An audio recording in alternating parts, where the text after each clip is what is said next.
Hey folks, Kilt-Man here, Kilt-Man, at your services. How are you all? I hope you're doing very well. Now, what are we going to talk about today? Well, finally, for all those who've been clamouring for this, and there has been a few, and I don't blame you, when I start touting movies, I'm going to review Prophecy. Wow, I haven't seen it for donkey's years, but I know I love this movie. And it's coming out so-and-so day from Eureka video in the UK. Oh, and then it finally turned up and I showed you, talked about it. In fact, I pretty much reviewed the movie then, to be perfectly honest with you. But I've been playing the music, I've discussed it, I've shown you the old Betamax original UK release of it. The book, the novelisation, written by screenwriter David Seltzer, who also did The Omen. The exact same policy. He came up with the idea for the script and the screenplay of The Omen, and then wrote the novelisation concurrently with it to be released at the same time. It wasn't the book and then the movie. No. And nor was it the book and then the movie in the case of Prophecy. Did exactly the same thing.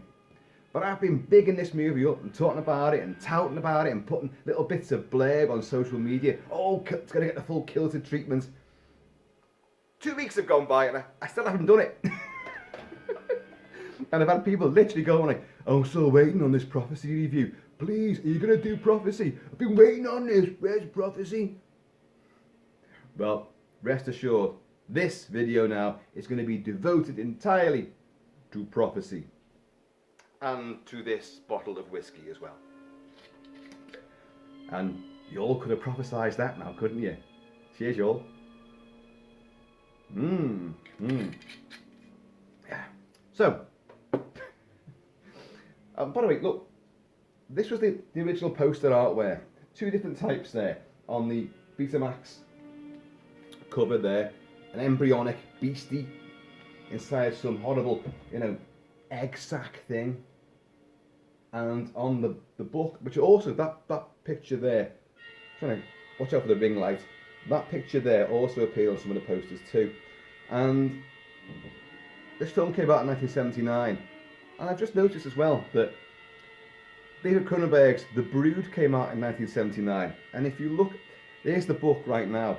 Here's the book, and there's the poster for it. That was on some of the cinematic posters too. There were different versions again, like with Prophecy. But if you noticed, it's very similar in there's a creature in some embryonic sack. Now, which came first? They both came out in 79, you see. Now, which marketing execs cottoned on to that? I mean, to be perfectly honest, The Brood, that's more in keeping with the story of The Brood, because in The Brood, Samantha Eggar does unleash her little feral, bestial, dwarf-like children of her inner rage, and they do come out of embryonic sacs. In Prophecy, you don't see anything like that, anything at all. And in Prophecy, the title Prophecy itself is a bit of a misnomer. We'll come on to all this. So, anyway, what have we got? Prophecy from John Frankenheimer. John Frankenheimer, who had directed things like The Manchurian Candidate, Grand Prix, and he would go on to do Ronin, which is only good for that fantastic car chase. And Frankenheimer is not a director whose name, kind of conjures, oh wow, gotta see this, yeah, it's the new Frankenheimer. He did French Connection too, which is awesome, yes, but he isn't a name to really pack audiences in. And this was his first and only real monster movie. He'd done thrillers and suspenses, that sort of thing, a bit of a sci-fi bent with The Manchurian Candidate, but this was his first out-and-out horror movie, and I think his only out-and-out horror movie as well. And there's a good reason for that, because he's not very good at doing this sort of material. He's not very good with it. He's also a bit of a wuss bag, because this film was initially a lot gorier than the version that you see now. A lot more killings took place, and a lot more of the killings was seen. Graphic disemboweling, decapitations, all sorts of clawings and maulings. And he went, no, don't like that. No, it makes me feel a little bit queasy. Can you remove that? It's a horror film, John. It's a horror film. It's meant to be nasty. It's got a great big 15-foot mutated grizzly bear with claws like that long, and big nangs. And it's chomping down on lumberjacks and rescue parties and campers and environmental protection agents as well. and Native Americans, for that matter. And hillbilly redneck, rough bastards, who are acting for the man, you know. So what's going on in Prophecy? Well, this was the era of nature fighting back. You know, even before Jaws, you'd had movies where nature was fighting back, but Jaws was a bit of a catalyst for that. And then with Jaws, you would then get the many rip-offs. You would get likes of Orca, Killer Whale. You would get Jaws on land, which is, of course, Grizzly, which has got a close affiliation to this movie in that it's a great big bear that's doing all the killings. But Grizzly is pretty much stripped to the bone. There's no eco message there, really. I mean, you could argue perhaps that some of the characters have a vested interest in the environment, and you know they don't like the big corporations taking over and money, and chewing up the land. You could argue that, I suppose, but it's pretty much a linear, threadbare, just teeth and claws. This film does take an ecological stance, which may be why the film did suffer. It got critically mauled because maybe it attempts a little bit too much, and a lot of people say it doesn't succeed at either. It's not a great monster movie because it has no suspense or atmosphere. I'd argue, I think it has plenty of suspense and oodles of atmosphere, but they say it fails at being an ecological story as well. I would say that it's a bit heavy-handed with that. It's definitely, you know, it's a sledgehammer to the face, but in the 70s, that was what they were doing. The same year that Prophecy came out, you had Nightwing. Nightwing was about a vampire bat carrying bubonic plague, and again, it had Native American superstition, which Prophecy thrives on. It had corporations who were chewing up the land and like, oh, we've got to keep this quiet, but this could be an ecological disaster, you know. And valiant, you know, Native Americans and white guys who've got to work together to fight the man and the bat. And in this, you've got exactly the same sort of thing, only swap the bats for a great big mutated female grizzly bear on the rampage. Now, how has this come about? Well, it's man's greed, it's man's intervention with nature and the environment. You've got a paper mill up the river, up in Maine. It's not Maine, it's actually British Columbia, you know, the Hollywood of the North at the time. And they are using a fungicide out of mercury to treat the wood pulp and all that, and they make paper out of it. But where's this filtering into? Well, I mean, spoilers, by the way, this is the whole crux of the matter. Because you've seen the film. So we're just going to talk about the fun bits, really.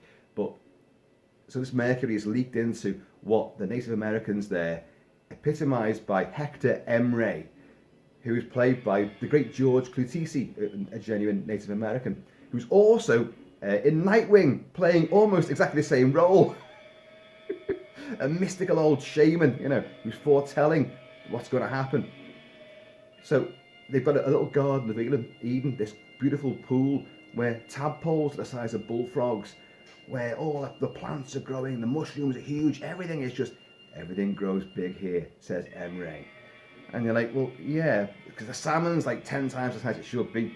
You know, like submarines, you know, bloody things. You've got raccoons going crazy. You've got this grizzly bear, as I've already mentioned. But you've also got Native Americans who live out there. They're suffering birth deformities, mind aberrations, and they're suffering quite a bit. Deformities and death abound. So into this mix, you get Robert Foxworth playing another Robert Verne, I think his name is, who's an environmental protection agent, and he's working initially in New York. And first of all, he's trying to find, there's a tenement full of African Americans, and there's rats been biting the kids. So he's been called in to check this out. This is wrong. Who's the landlord here? This should be checked into, and blah blah blah blah blah blah blah. You know, and this other guy says to him, like his friend, says, look, I think there's a bigger picture here. It's not just about the rats. No. It's about subjugation of ethnic minorities. I know of a story you might want to look into up in Maine. So he talks about the fact that this paper mill and all their bully boys are having problems with the local Native Americans, and subjugating them. So he's like, I think there's a rights issue there. There's definitely something going on. Go up there in your capacity, because he's a doctor as well. Go up there and take your cello-playing pregnant wife, played by Adrian Balboa herself, Talia Shire. Now, the fact that she's pregnant, well, that's an important element, because she hasn't told her husband yet. She hasn't told Robert Verne, and that's because he doesn't like kids. He doesn't want kids. So, is there going to be a moment when she can broach that topic whilst they're being pursued by a 15-foot mutated, air sign bastard? Who knows? So up they go, and they meet Richard Dysart, Dr. Copper from The Thing. Yeah! Watch those arms now, Doctor.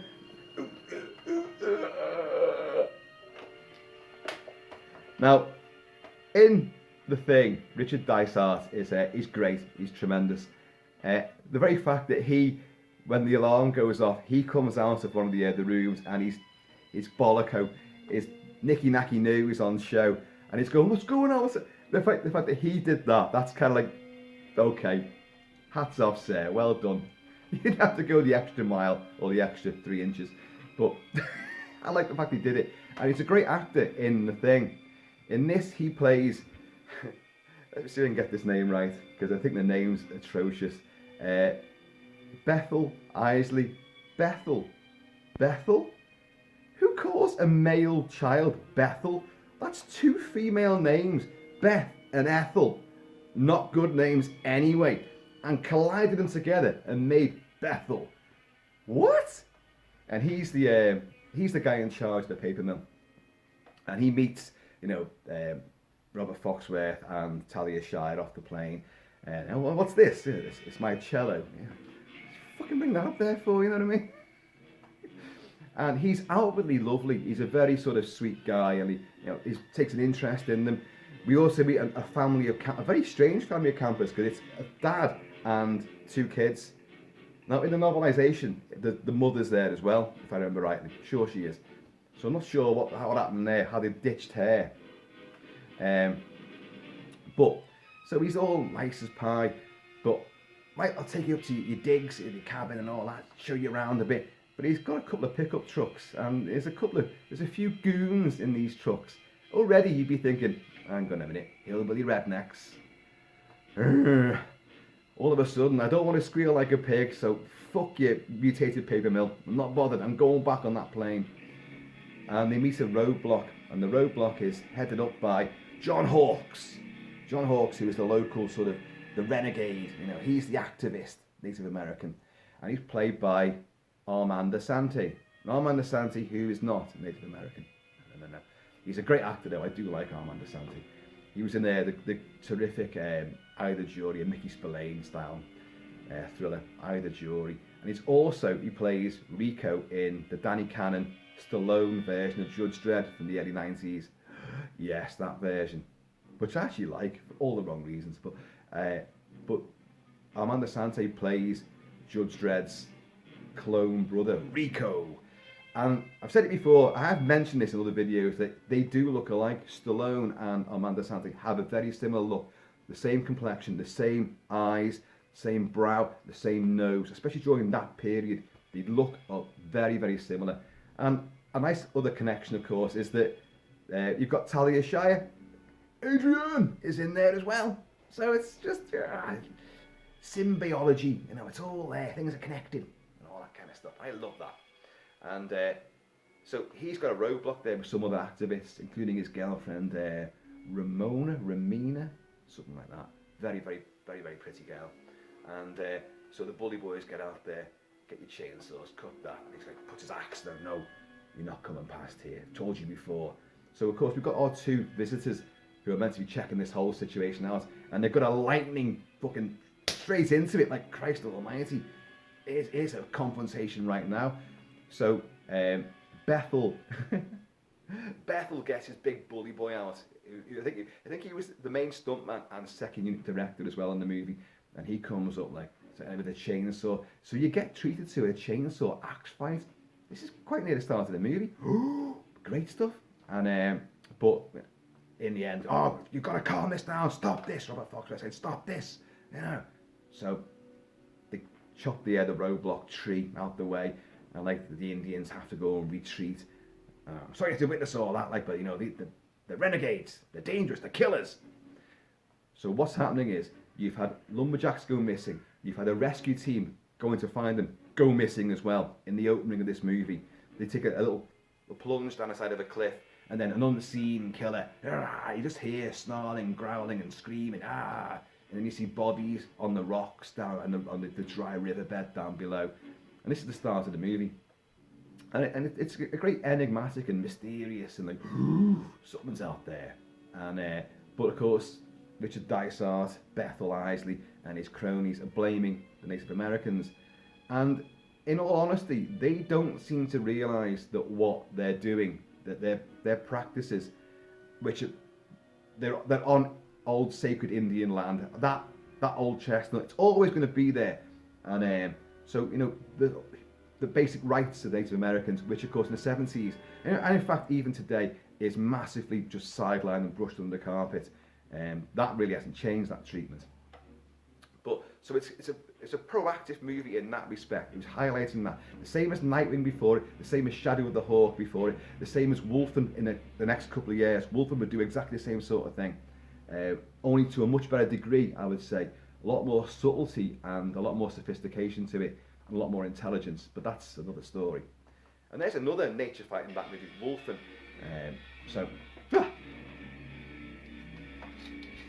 Whiskey fighting back.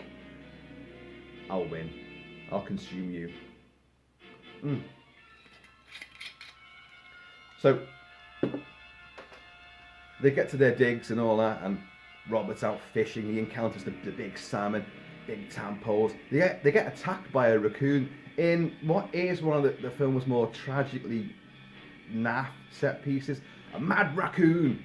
Now, I know I've encountered raccoons myself, because I've been to America and I've seen raccoons, and I know, you know, if one goes for your throat, oh Jesus, you know, it's hardly the most terrifying of creatures. And that's the problem. It's not a terrifying sequence. And they're battling this thing. He chucks it on the fire in the end, barbecues it like. But he's already encountered the big salmon, the big fishes. Anyway, so John Hawkes comes around, and of course there's a bit of suspicion, because our boy from the EPA, he's kind of thinking, well, I've seen both sides of the argument, but I don't know who's in the right, who's in the wrong. I can't make a judgment yet. You've been accused of being a killer. And he said, look, I want you to come with me. I want to show you something. So that's the second time that our heroes have been dragged out into the woods by mysterious people. And they've just gone along with it. And basically they take him to meet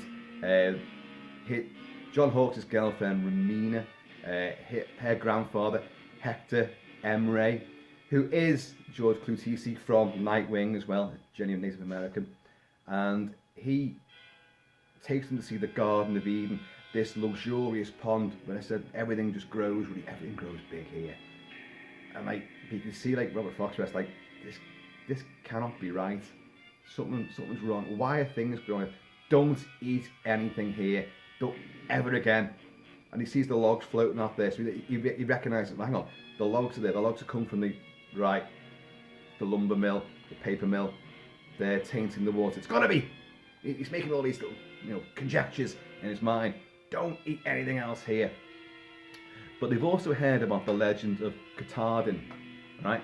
And this is when Bethel Isley, Richard Dysart, has told them this when he first arrived.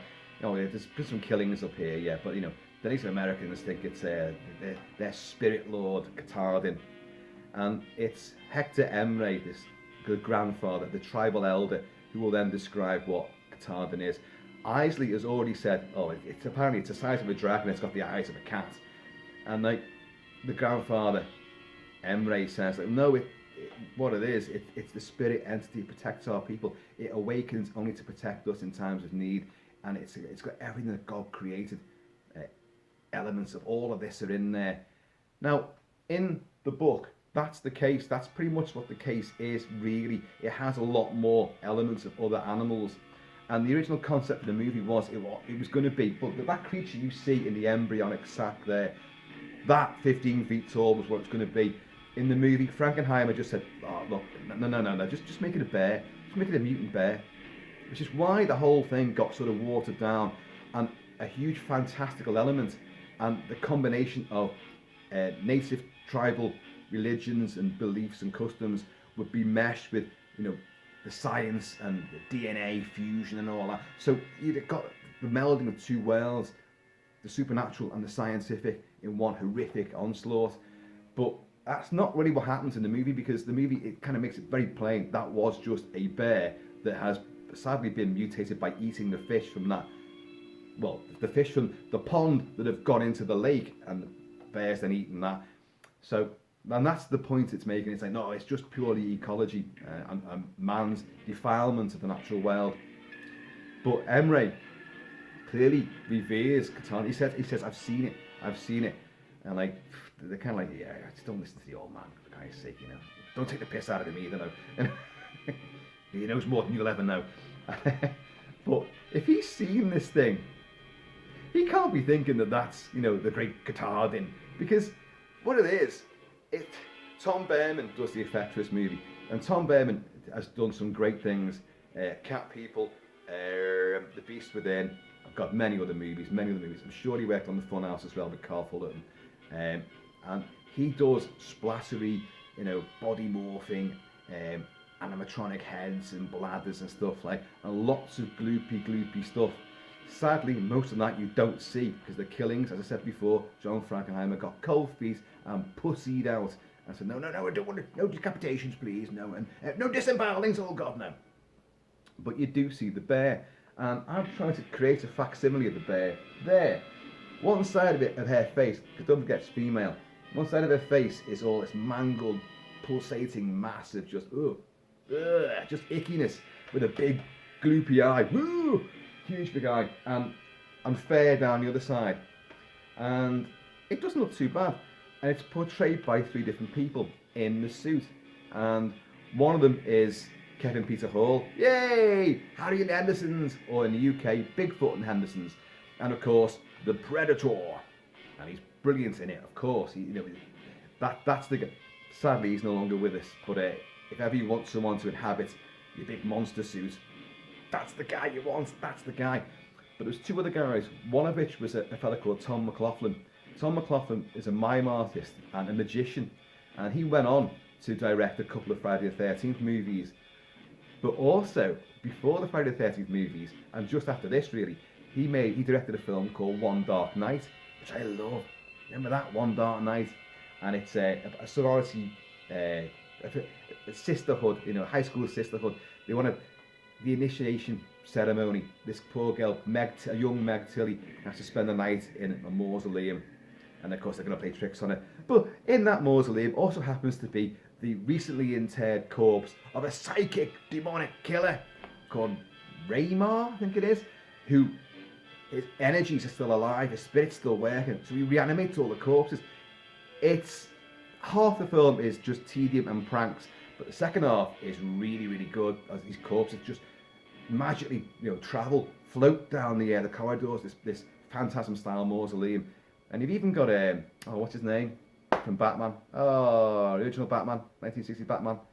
Oh God, you know what I mean. Adam West, he's in there as well, albeit very briefly.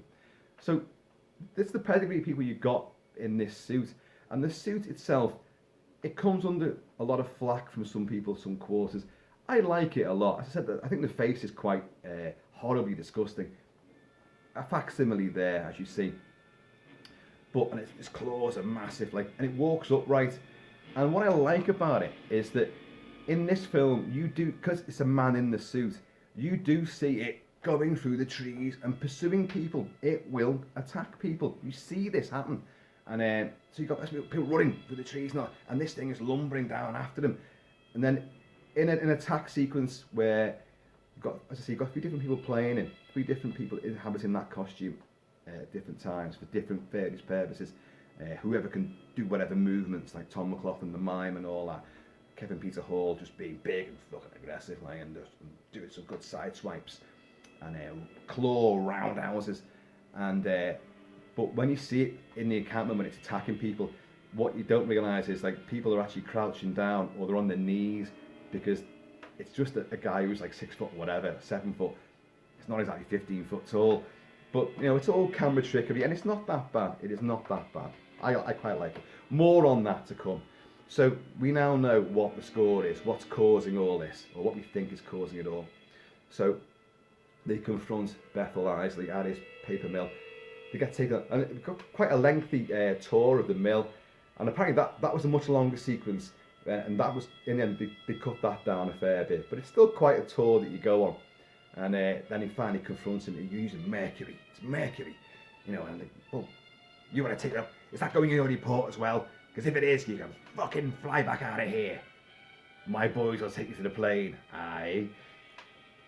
So you know that this is an aggressor, right? So our doctor and his wife go into the tribal village, and we need to take blood tests. Richard Dysart, Dr. Copper from The Thing, blood tests. DNA, people being transformed and mutated. It's The Thing. And just to cap that as well, we have a sequence where Robert Foxworth, as our EPA doctor, has got a tape recorder, and he's recording his notes. You know, we're all doomed. Well, let's just wait here for a while and see what happens. And he plays it back, like Kurt Russell's McCready, leaving his cassette recording as a warning from the people, as a record of what happened. And he goes, plays it back, and then stops it again, and it's just, you go, it's The Thing. And the theme is very similar as well, because of assimilation and genetics all going haywire. So he goes to do blood tests on the Native Americans, just in time for Isley and all his cronies and the Sheriff Pilgrim, his name is. That's a bit on the nose, like Sheriff Pilgrim. And they arrive there to arrest John Hawkes, because that family we met before, they've been slain in the woods as well. So he's blaming the Native Americans and John Hawkes in particular. So in a great sequence, which I had to watch a couple of times to say, what the hell? John Hawkes, they're going to arrest him, and the bully boy with the chainsaw from his earlier confrontation, he comes up to him, and John Hawkes just goes, fuck off, right in his face. And his nose goes boosh like that, on the bonnet of the station wagon, pickup truck, whatever. And like John Hawkes turns and runs into one of the cabins and leaps through a window at the back. In one take, into the house, the cabin, the window. And in that same take, Richard Dysart then walks out the door of the cabin. And when I watched that for the first time recently, because I watched it a couple of times since it arrived, I thought, how the hell did he get in there so quickly? He must have already been in there. But you watch the sequence again, when John Hawkes, Armand Desante, turns and legs it, Richard Dysart fucking pegs it after him, like a little fucking human dino, like Tom Cruise in a plaid shirt, fucking in there. He goes, we'll get him in the woods, we'll find him, come on boys, get after him. That fucking shipped it. So, too bad he didn't see that, when the chest cavity opens up to bite his arms off. He could have just fucking turned and run then, couldn't he? But, anyway. What happens is, they encounter some bear cubs, one of which is dead, one of which is horribly mutated, and these are great little effects as well. Tom Behrman's little prosthetics and animatronics, all wonderful, and they're very sympathetic as well. You're a bit like, oh no, that's horrible, because they're so deformed, and they're the babies of this big grizzly bear. So they've got a helicopter to take them out there and find more evidence. They've gone to the campsite where these people were killed. There's all scratch marks, fucking 80 foot up the tree. I'm exaggerating. And but the weather comes in, so they can't get back with the evidence. So shit, what are we gonna do? Right, let's get back to the village then, the Indian village. We have to camp there overnight. Of course, you know what's gonna happen there. The big bear comes in because they've took the cub that's still alive, and they're all analysing it, and they want, obviously Bethel Isley to come out and have a look at this, because this is our proof that what you're doing up there is causing mutations. So the Indians aren't killing anyone. It's this fucking big beast out there, which you've created. Yeah. And they do get him to come out there. So yeah, and then the bear attacks. So in our first big real confrontation with the bear, it's sending it, because what this does, it just swipes people, and they go fucking flying back like 50 feet through the air, like, There's me exaggerating again. Actually, no, it's probably about 50 feet. And one poor Native American lands in the campfire and gets roasted. Oh, Christ.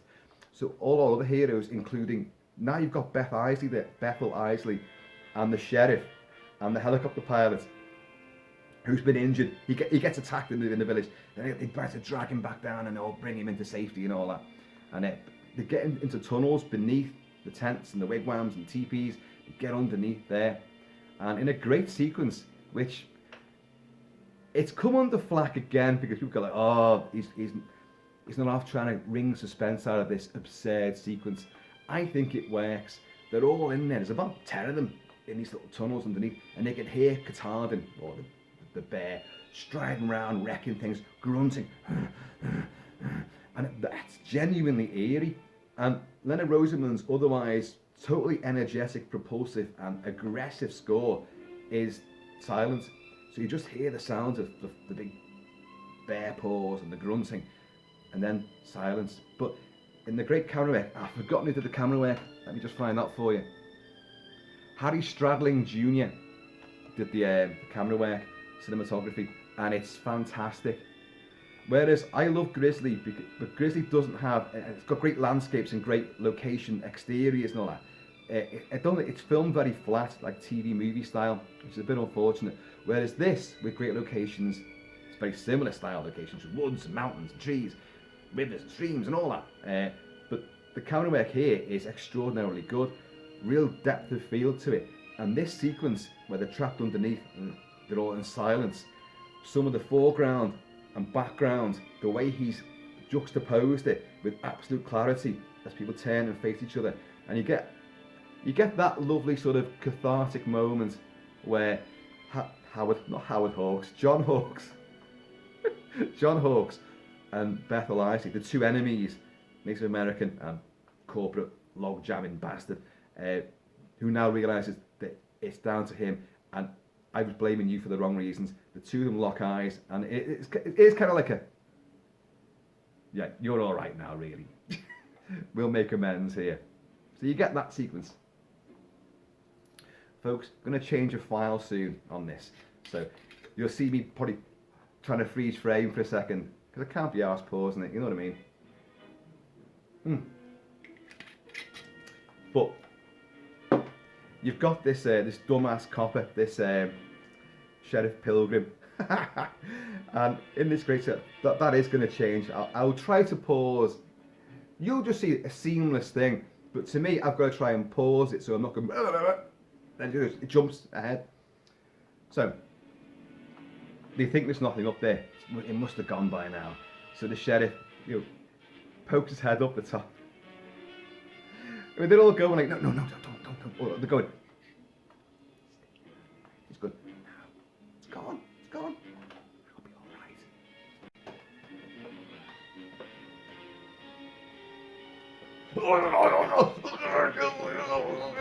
His fucking face is all ripped up like that. We told you so. Sorry, I did that as the file changed. I got a bit wet. And it's all cut away, all done in. So like, oh God, it's still there. Oh Jesus! But finally, it does go, and they come out into this sort of shell-shocked aftermath, and it's a great sequence where everyone is just like in a reverie. There's been death aplenty there. They've witnessed it. The beast is real. They now know, shit, we have caused all this. We're involved in it, and we're stuck out in the woods with that fucking thing, and we still got this fucking baby here, which it wants. But that's our proof, so we've got to keep it. God, nightmare. So they begin to trek off. Now, our helicopter pilot, very unlucky guy, he got ragged around by Katahdin, so they got him on like a stretcher. And Bethel Isley trying to make a bid for, look, I've got to make amends here. I've got a score to settle, and I need to help you guys. I've got to do the right thing now. He goes, there's a radio tower up the mountain. I'll go and get help. Okay, off you go. So he legs it, but the bear goes straight for him and chases him down. He manages to get halfway under like a wire mesh, fence, and then it gets him. And all you hear, sadly, is just lots of chomping noises and bone crunching. And Richard Dysart's face goes, ah, just like he did when he got his arms chomped off in the thing. And but as I said before, in reality, Tom Berman created a huge disemboweling sequence, but John Frankenheimer said nope. So ixnay on the offal. But so then of course you get lots more running battles with our beleaguered bunch of heroes. Armand DeSanti, John Hawkes, goes to some mining outpost, finds a great big armoured truck. Right, we've got to get to that and we'll drive our way out of here. Brilliant. We drive out, and you have another sequence which people really like to slate. A suspenseful building sequence where they're driving at night through the woods on this forest track. They've got the headlights on, and it's a big sort of military style vehicle, sort of lots of cage and mesh sort of thing on it. And they've got the fucking poor helicopter pilot strapped in there. Well, strapped on the roof, I think he is, at one stage. I think he is. And they've got these lights on, and the music builds, and you're like thinking, it's going to pop out any second now.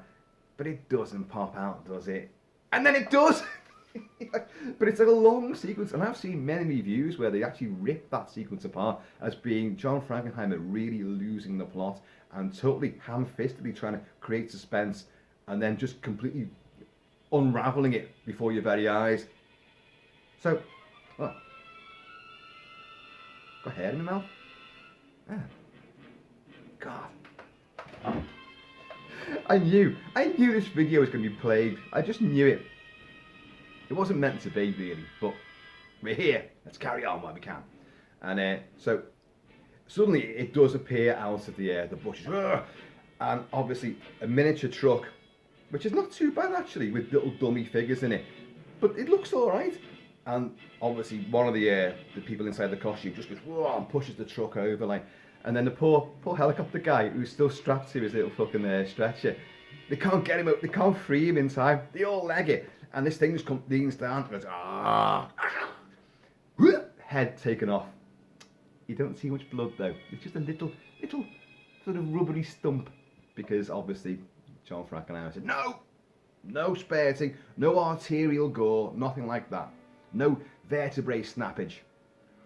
Killjoy. So then you get a big chase through the woods again. They get to a lake at the end, and you've got grandfather comes out and old Emre, and they've plunged into the water to try and escape from Katahdin again. And these attacks are great. They're good sequences. And grandfather stands there and he's going, oh, Katahdin, yeah. And you're like, don't do this, mate. Don't do this. And they've gone out into the misty lake. It's nighttime, and this misty lake is there, and they've swam out a bit more, and they look back and they see the poor old Hector Emre, grandfather, the shaman, is in the mouth of this fucking, and he's getting swung around, and it looks a bit like, again, it looks like a cross between a Ray Harryhausen effect and in The Thing, where the Palmer thing picks up windows, Thomas Waits, and its head is inside its mouth, and it's swinging him round, a very obvious dummy, and the legs are going, Whoa! It looks very similar to that. So another connection to The Thing. You see? I love these things. So they've lost him now, and they're swimming out. Now, in the meantime, that little fucking baby cub, which you think, oh God, it's woke up and gone ballistic. It's like biting into Talia Shire's throat. So they have to fucking kill this thing and drown that. Deary me. So it's not going to be too pleased now, is it, Mummy Bear? And Mummy Bear then begins to wade into the water. And it's a great shot, actually. You've got this fantastic sort of mist and this sort of strange mystical blue water and the dark night as well in the woods and this mist going across and this figure's just going, and it becomes very subdued musically, and a few stingers there, here, there and everywhere. And these guys manage to make it to a jetty on the other side of the lake, and as they're watching, the bears go, and it's getting deeper and deeper into the water, and then it just disappears underneath the water. Blubble, blubble, blubble, nothing. And then they're all like that, going, fuck you, and all this stuff. And then, blubble, blubble, oh, look, and then comes up again. Oh shit! So they leg it after a nice wet t-shirt moment, which is absolutely, totally out of the blue and very gratuitous, but nice at the same time. There, I said it. I liked it. They leg it into a cabin on the banks of the other side of the lake, and then they spend a great big massive montage hammering. You can always find nails and hammers and stuff, can't you? They start sawing bits of furniture, and they start doing up, all barricading the windows and the doors. Robert Foxworth finds a gun. Whoa, it's only a couple of bullets. Oh shit! Howard Hawks. I keep wanting to call him Howard Hawks. John Hawks has got his bow and arrow, which is great, and so they build all this barricade, fortify all the walls and the windows and the doors, and a thing comes through the roof. It just goes fuck off, and it's a great sequence actually. It just does the roof in like that, and then it starts battering everybody. Poor old the women get battered around. Foxworth gets battered around, and John Hawks, and then it just goes wham and sends him. Now in this case, that is 50 feet without a doubt. Slams into a tree. Whoa! And his face. If you look at the effect, it's actually a good makeup effect. His face is just like that, and one eye's all fucking done in. And it's a bit of a shock because it's not a high body count movie. Well, there is, but you don't see much of the killings. And 6 of them have happened pretty much off screen. 3 of them happened before the film even started. So, but you've got this killing of one of the main characters, and you don't expect it, and it really does work. And you go, shit, he can't have survived that. Oh shit, he hasn't survived it. Oh my god, he is dead. So then Robert Foxworth manages to take up an arrow, and then he starts stabbing. He shot it a couple of times as well, and he starts stabbing it with the arrow, and it falls back into the water, where he does this rather terrible, savage leap with his legs akimbo, like some sort of tribal, reverting back to primalism. I start stabbing it in the face and in the neck and in the chest, and he fucking kills it, and down it goes, and he's killed the baby as well, so that's it. So him and Talia Shire have survived, and Ramona, is it Ramona? John Hawks' girlfriend, and our finale is they're in a plane going out over the lake, over the beatific land, which we know is anything but, and of course she's pregnant, and I forgot to tell you, she has told him now, and we'll do blood tests, you'll be fine, don't worry about it. But I've eaten the fish. You see when it's done to everybody else, I've eaten the fish, what if I'm carrying a monster? And all that, and I go, no, you'll be fine. And you don't really get a resolution on that. But what you do get, and this brought the house down with people laughing in audiences, plane goes over, and suddenly, from down below in the canopy of the foliage and all that, another bear comes up. Well, who's that? Well, if this mutant female had cubs, there was a daddy. Yeah, because I'm sure mercury nitrate can't just impregnate you as well. So there was a daddy bear, and obviously that's him, and he looks just the same. Right, fucking mess. So nothing's changed. Now, I would have liked, and I'm a bit surprised that they didn't do it this way. In the year after, Roger Corman makes Humanoids from the Deep, which I've reviewed extensively, aka Monster, and that again is about man's dumping of toxic waste into the natural world, causing huge mutated monsters. Yeah, and it's great. I love it. It's cheeseball, but it's absolutely brilliant, and it doesn't wimp out on the gore.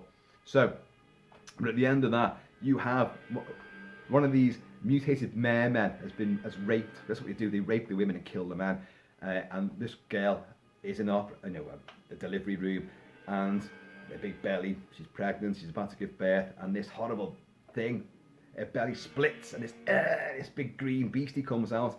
Well, in a way, the way that this film, Prophecy, kind of shapes up, wouldn't that have been a better ending for this? Don't worry, you're going to be fine. And they'd be in some hospital somewhere, and then suddenly this baby comes out, one big eye and fair. I don't know. Prophecy is terrific. It is great score. The acting, everyone's giving it their all. Robert Foxworth was touted as being a huge star, on his way to being a huge star. he went into Falcon's Crest, I think it was, or was it Dynasty? I think it was Falcon's Crest. But just before this, he'd been in Damien Omen too. So there's another connection for you. David Seltzer, who wrote Prophecy, wrote The Omen. And Robert Foxworth plays one of the unwitting teenage antichrists minions in Damien Omen 2. And he's good in it. He's likeable, charismatic, but sinister at the same time. And he's great. In this, because he has super curly hair, and it's allowed to grow a bit more. He looks good. He has a look of Franco Nero with the piercing blue eyes. Franco Nero as he looked, especially in Keoma, I think. That's just me. Talia Shire doesn't do a great deal. I mean, she's in many of the scenes, but she doesn't seem to do a lot in the movie. Armando Sante, yeah, I like him in it. I like him. George Clooney, I like him in that. Catardin. Hey. Now, there's a film which came out in the mid-90s, the Lincoln Preston, or Lincoln Child Preston, whatever, The Relic, their novel about genetics and superstition and tribalism. See very similar elements here, all set in the Chicago Natural History Museum. And the great Peter Hyams directed it, and I love Peter Hyams stuff, and I love The Relic, and no one ever talks about it. And you have the Cathoga, this beast which is a hybrid of man and rhino and, I don't know, antelope and, I don't know, mosquito. It's got a lot of fucking things in there. It's basically Catardin, a creature of all things meshed into one entity. And, and the tribal indigenous populations believe in it and revere it. And you've got this on the rampage in the Chicago Natural History Museum. But you've got James Whitmore from the film Them, but the giant ants. More genetic mutations. My head can't compete with all these connections. Everything is joined up. God. And he plays this wheelchair-bound scientist, and he's enthralled by this Cathoga, like Hector Emre, the sacred shaman of the tribe, is enamoured by Catardin. So you see all these things dotting up again in future movies. So Prophecy is an encapsulation of films that came before it, but it also proved to be hugely influential on the films that came afterwards. So I love it. How could you go wrong with it? Great score, as I say. Every time I mention the score, it's playing the quieter bits, not the big blaster beam stuff, because they used Craig Huxley's blaster beam. I did discuss this quite a bit, and on a separate video about the blaster being one of the great weird instruments ever used in movie scoring, and it's used extensively in this. Every time Catardin makes an appearance, you get this huge blaster beam thing. Folks, we're going to run out of time very shortly, so what I might do, I'll let this play out, and I'll do another file, because I don't think I'm finished yet with this movie, because there's so much more to discuss. So, here's the box art for Eureka's version. That's great. Well, it's great. It's great, but a little bit tacky at the same time. Right, I think this file's going to end any second. Sorry, I'm trying to look at the time on the on my screen, but of course the time appears in white numbers, and on my white t-shirt I can't see them. I really planned this one so well, didn't I? But in the meantime, just check out the guys here, all mutants, all crazy. My young protege, Kentucky Fudge there. You know him, you love him. The Wolf Demon from American Werewolf in London. Pumpkinhead, again, superstition meets mutation meets craziness. I don't know. Folks, I'm waiting for this to tick over. I can't just stop it because I've got another problem with this phone. It's that the buttons don't work. I'm glad you're sticking with this because it's crazy, isn't it? But anyway, I'm going to try and turn it off because it's just dragging on. So why is it called Prophecy?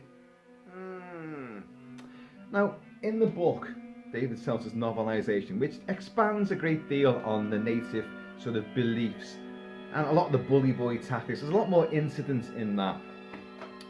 It's like, well, Katahdin is meant to arrive in times of, dire need by the original peoples, the OPs as they're called, the Native Americans, First Nationers.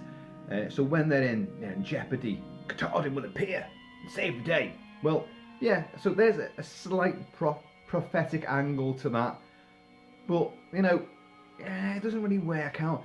In the novelization as well, they talk about people being wiped out by plagues and bacteriology and other stuff, mineral deposits going wrong in the past, and it could happen again. So prophecy is there, sort of. But what I find intriguing is that Nightwing, the Arthur Hiller bat bubonic plague eco horror film, which came out the same year, again starring George Kilty as an Indian shaman.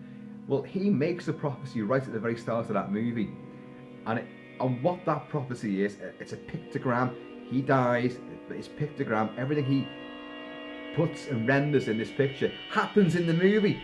It's prophecy. So Nightwing, the whole story is based on his prophecy, and it all comes true. So that was the perfect title for Nightwing, was actually prophecy, and the perfect title for prophecy is probably Pissed Off Mutant Grizzly Bear. I don't know. And a Sly Stallone lookalike. Yeah. This is also the film with the sleeping bag. Yeah. I know. You were all thinking, he hasn't mentioned the sleeping bag yet. What's happened? Yeah. In a film where there is often profound silliness and ample material to be, thrown back at it saying, you're a turkey. There is this particular sequence where the family, that strange family I mentioned, where it's a lad and a girl, and the dad, where's the mum? There might be a reason in the film, if there is, I can't remember it, but in the book she's there, and Katahdin, the mutant bear, does attack this family.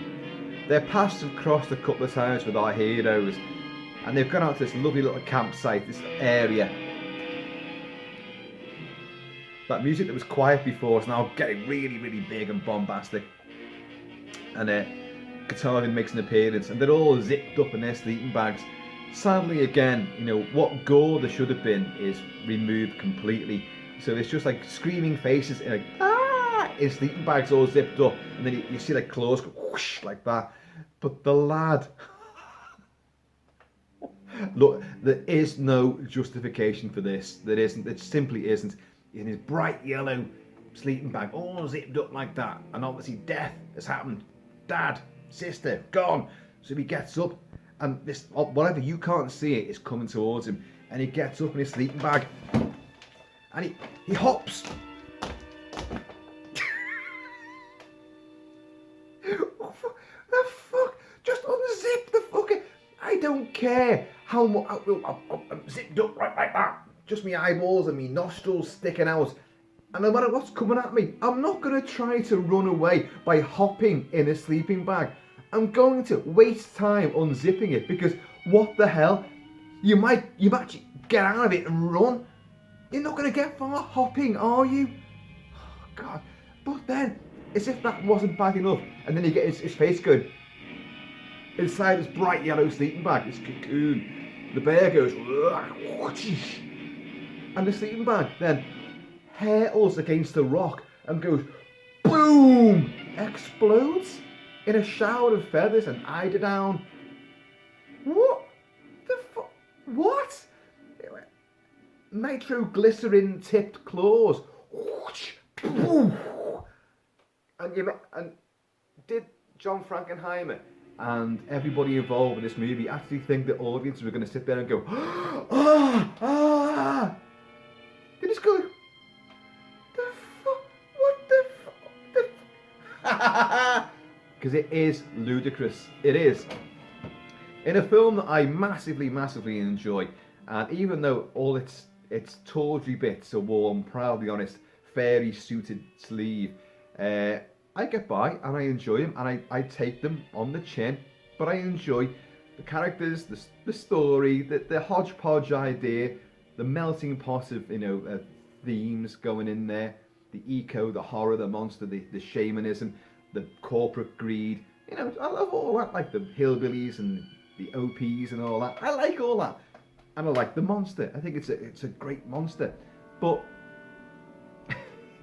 into that you get an exploding sleeping bag in what is one of those ludicrous scenes. Had there been some gore in the first 2 killings, yeah, I had that sleeping bag exploded with a shower of intestines and guts as well, because then you would have gone, oh fuck no, it's only a kid as well, Jesus.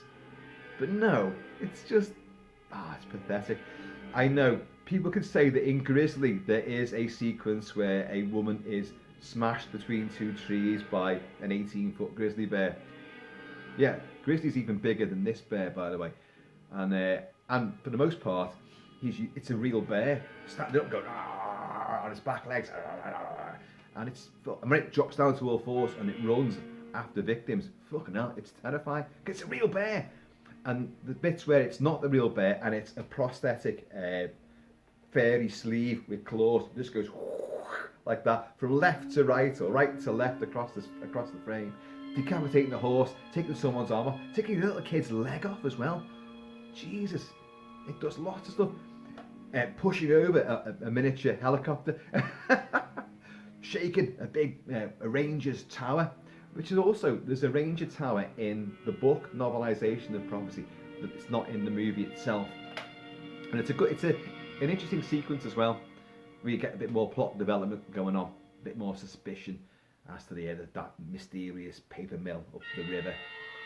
But that sleeping bag is preposterous. However you cut it, it just is one of the daftest bits, one of the most insane bits in 70s cinema, I would say. It just is preposterous, and it was used in the trailer as well. Just the bright yellow and the kids' eyes go, Aah! Oh dear, oh dear. So, Prophecy. If you give it a mark out of 10, what would you do? What would you do with it? Because it's a film that I'm not a fan of giving marks out of 10 or out of 5 or any kind of marks at all. You either like something or you don't, and very often you might like something with some misgivings. You might totally, unashamedly, unabashedly, adore something. So a mark out of 10 wouldn't be enough. I want to give it 20 out of 10. It's too awesome for just a scale of 10. But Prophecy exists in its own little sort of sphere. It's protected, it's cocooned, like that yellow sleeping bag, by the fact that it's got so much nostalgia. It's got a lot of cheeky sort of charm, a lot of ambitions, many of which, fall by the wayside, but some do sneak through. And overall, at the end of the day, you get a rugged outdoor action, adventure, horror, sci-fi flick that goes by in the blink of an eye, never outstays its welcome, and only leaves you wanting more. It's true. It's definitely true. I want more gore from it. I want those extra scenes put back in one day. You never know. They definitely exist, but at the moment the film does feel a little bit tame, a little bit tepid. But as I said before, I like the monster. It's a grizzly bear that's walking on 2 feet. So, in actual fact, you can outrun that quite easily. They haven't got, there's no balls on their feet, is there? Unlike us, we can pivot, hey, we can dodge and run round. You can run circles around this thing, and if you go, it'll just topple over, because it's got no turning circle. And it's just a big lumbering thing. Scary, of course. I mean, it suddenly looms up out the trees, lit up by searchlights and headlights. Yeah. And comes up out the water. Whoa, fucking hell. But, what else was I going to say about it there? Yeah, I love scenes in movies where the heroes are running through the trees. Oh my God. And you see the beast is actually after them. Lumbering through like that. And this film's guilty of it too. What you very, very rarely ever see is in the same shot, a long shot of our hero sort of coming out of a copse of trees, running through a clearing, running towards you, because it's an establishing shot. So you've seen him running in close-ups, the trees going past him, and the beast running behind like that, but in different takes, the different shots. But to see them run through into a clearing, and then this thing running behind them, when do you ever see that in the same shot, where the beast, the killer, Jason, whoever, it's done so often where you cut from the people fleeing, the survivors trying to get away, to the bad guy, the villain, the monster, coming up behind them, but it's never in the same shot, or very, very rarely in the same shot. So, and in this, there's a few teasing moments where they run out from the trees into a clearing, and you're thinking, come on, just want to see it lumber through the shadows, just want to see it in the same shot, just suddenly appear. Doesn't happen. And why is that? Why did he never think to put that shot in? Because if you look at the timeline and the chronology of it, it's right behind him, and then they run into a clearing, and then all of a sudden there's a huge gap. They just run 40 yards, and it's not there. It was right behind him a second ago. How hard would it be to do that? Like I know in modern movies now, if it's a CGI creation, it's right behind them. Let's go and all that, missing them, they're ducking underneath it and all that. Right? But anyway, folks, Prophecy. This was quite an indulgence, ramshackle, meandering, falling over myself, tripping over my own big fat feet in the woods sort of review. And this is what happens, when I've been touting something, I'm gonna cover this, I'm really gonna cover this. Well, really speaking, you should cover it. As soon as you fucking say, I'm gonna cover this, the very next video should be that video covering it. Because if you leave it, it just becomes like this big bogeyman. Oh, I've got to do that video. And then all of a sudden, it becomes a lot harder to do. Anyway, folks, Prophecy. It's out there. It's female. That always gets a bit of sympathy as well, I think. It's a mum, it's a girl. And I was going to say, there's a film which no one ever mentions in connection with this particular movie and the way that the ecology. Sorry, my wife is sneezing in the other room. Big mutant sneezes. Jeez, that's the mercury I put on her toast this morning. Peanut butter, hun, and a bit of mercury. See how you get by with that one. It's got a big eye like that. Anyway, King Kong, the 1976 version of King Kong was, and I stand by that movie. There's a big poster for it up there. Yeah, there is. And I love the movie. I've discussed it a lot. Now, John Gilliman and Dino De Laurenti, when they made this movie, they took on the original King Kong and they gave it the 70s slant of ecology, oil, greed, man's destruction of the natural world. You have Jeff Bridges as a hippie trying to save the planet, save the day, save the ape. And that's what it's all about. So really speaking, Prophecy owes a big debt, really, in its thematic qualities to King Kong. Hey, the King Kong that everyone loves to hate. Well, that's a rubbish one. It's not rubbish at all. It's fantastic. Love that movie to bits. A lot of connections again, like Man in a Suit. Rick Baker was the man in the suit for King Kong, and apparently, and I learnt this in the commentary track on Eureka's release, the commentary by, who is it now? Richard Harlan Smith, and he said that at the premiere of Prophecy, when everyone was there, all the people from the movie were there, all the makers were there, the actors were there, and they had Tom Behrman and his family and his kids were sitting in the audience, and the film was getting laughter in the audience, and someone shouted out, I think during the lake attack scene, where it's striding through the lake like that, and someone shouted out, "Get Rick Baker!" And in the commentary he said that was a disgusting thing to have done, because if they'd known, I think he intimates that they knew that he was there, and they were insulting him and his effects team and his visuals, and when his family was sitting there as well, and he'd done his best, and most of his best effects probably weren't even in the film, because John silly ass, pansy ass Frankenheimer took them all out. So people think before you speak sometimes. Anyway, folks, there you go. A few little extra little nuggets thrown in there. The King Kong connection, Rick Baker, and anyway, and behave yourselves in cinemas. Folks, I have been always shall be Kilt-Man, and I'll always be a fan of Prophecy. Despite its many, many failings and shortcomings, it is a riotously good time. In the right frame of mind, you'll be buoyed along by the atmosphere, the threat, the suspicion, the big monster, great miniature, the truck going over, all that kind of stuff. It's all great. And the shitty bits, you can just go, sleeping bags can explode? What, they're full of dynamite? Jesus. Anyway, folks, please keep it Kilted, keep it Celtic, and I am going to see you all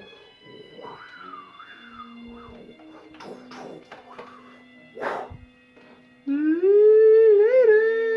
if you just bear with me.